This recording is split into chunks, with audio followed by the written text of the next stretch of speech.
આજે આપણે બનાવીશું બેકરી સ્ટાઇલ એકદમ ક્રિસ્પી એવી ખારી. 1 કપ મેંદામાંથી મેં અહીંયા એક થાળી ભરીને ખારી બનાવી છે. આપણી ખારીમાં એકદમ પરત પણ સારી આવી છે અને ક્રિસ્પી પણ બની છે. વિડીયોમાં આગળ 3 ટિપ્સ જોવો તેથી તમારી ખારી પણ આવી જ બને. તેના માટે 1 કપ મેંદો લઈશું. આ મેંદાને આપણે બાઉલમાં કાઢી લઈશું. મેં અહીંયા કપના માપથી મેંદો લીધો છે. તેમાં થોડોક અજમો નાખવાનો છે, તો તેને આપણે ક્રશ કરી લઈશું અને નાખીશું. સ્વાદ પ્રમાણે તેમાં મીઠું નાખીશું. 4 ચમચી જેટલું અહીંયા તેલ નાખીશું. મેં અહીંયા ચમચીના માપથી તેલ લીધું હતું ને બધી જ વસ્તુને સારી રીતે મિક્સ કરી લઈશું. આવી જ નવી રેસીપીના વિડીયોઝ જોવા મારી ચેનલને જરૂરથી સબસ્ક્રાઈબ કરો. બસ હવે આપણે સોફ્ટ એવો ડો તૈયાર કરવાનો છે. તેના માટે અહીંયા થોડું પાણી નાખતા જઈશું અને સોફ્ટ એવો લોટ બાંધી લઈશું. હવે તેમાં 1 ચમચી તેલ નાખીશું અને તેલને લોટની સાથે સારી રીતે કોટ કરી લઈશું, જેથી આપણો લોટ ડ્રાય ન થઈ જાય. ને હવે આને 15 મિનિટ માટે રેસ્ટ આપીશું. આપણે અહીંયા બેટર બનાવવાનું છે. તેના માટે 4 ચમચી ઘી લઈશું અને તેમાં 2 ચમચી કોર્નફ્લોર નાખીશું. તેની જગ્યાએ તમે મેંદાનો યુઝ પણ કરી શકો છો, પણ કોર્નફ્લોરથી સારો સ્વાદ આવે છે. અને સારી રીતે મિક્સ કરી લઈશું. બસ આ રીતનું બેટર બનાવી લઈશું ને તેને પણ 5 મિનિટ માટે રેસ્ટ આપીશું. તો બસ અહીંયા આપણે ડોને ખોલીને જોઈએ તો એકદમ સોફ્ટ થઈ ગયો છે ને તેમાં થોડુંક સ્ટ્રેચીનેસ પણ આવી ગયું છે. જો તમને મારા વિડીયોઝ જોવા ગમતા હોય તો ચેનલને લાઈક કરો, શેર કરો અને સબસ્ક્રાઈબ કરવાનું ભૂલતા નહીં. તો બસ આ લોટને આપણે સારી રીતે મસળી લઈશું, જેનાથી લોટમાં થોડુંક સ્ટ્રેચીનેસ આવી જાય. બસ હવે તેને પ્લેટફોર્મ ઉપર રાખી દઈશું અને 4 લુવા કટ કરી લઈશું એક સાઈઝના.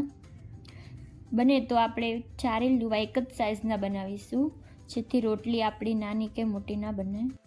તો બસ મેં અહીંયા 4 બોલ્સ પણ રેડી કરી લીધા છે.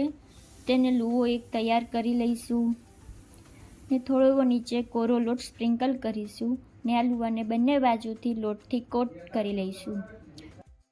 તો બસ હવે રોટલી વણવાનું આપણે સ્ટાર્ટ કરી દઈશું. રોટલી આપણે એકદમ પતલી વણવાની છે. જો વચ્ચે તમને એવું લાગે કે રોટલી ચોટે છે તો કોરો લોટ નાખીશું અને સારી રીતે વણતા રહીશું. જો રોટલી જાડી વણીશું તો આપણી પરત થોડીક કૂણી રહેશે, વચ્ચેથી ક્રિસ્પી નહીં બને. તો બસ હવે આ રીતે હાથની મદદથી કાઢી લઈશું આ રીતે. તો તમે જોઈ શકો છો કે આ રોટલીમાંથી મારો હાથ આરપાર દેખાય એટલી પતલી મેં વણી છે. તમે આ રીતે જ રોટલી બનાવજો. તો બસ આપણું બેટર જો હવે 5 મિનિટ પછી જોઈએ તો થોડુંક જાડું થઈ ગયું છે.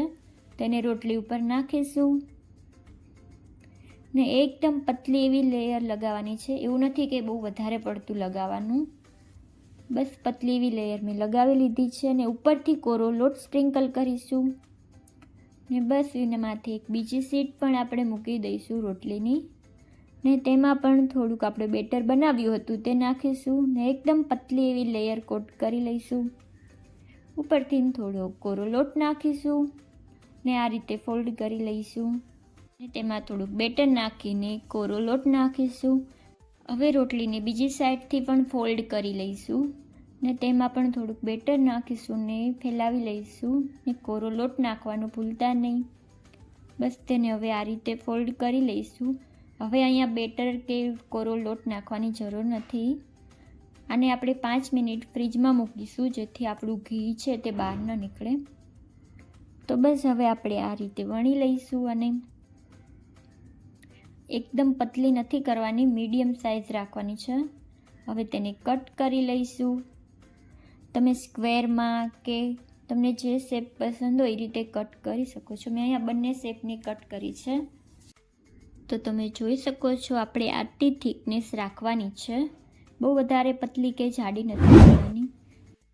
તો હવે તેને મીડિયમ ગરમ તેલમાં નાખતા જઈશું.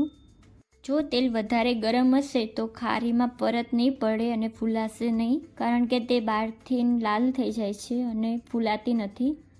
આ ખારીને ફૂલેલી બનાવવા માટે આપણે ઉપરથી થોડું તેલ નાખતા રહીશું.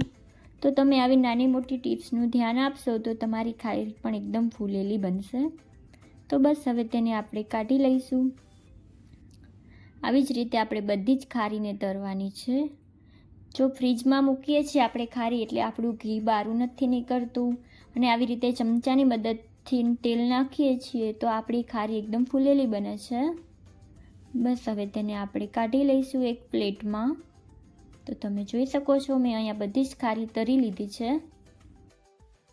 જો તમને મારી રેસિપીઝ જોવી ગમતી હોય તો ચેનલને લાઈક કરો, શેર કરો અને સબસ્ક્રાઈબ કરો.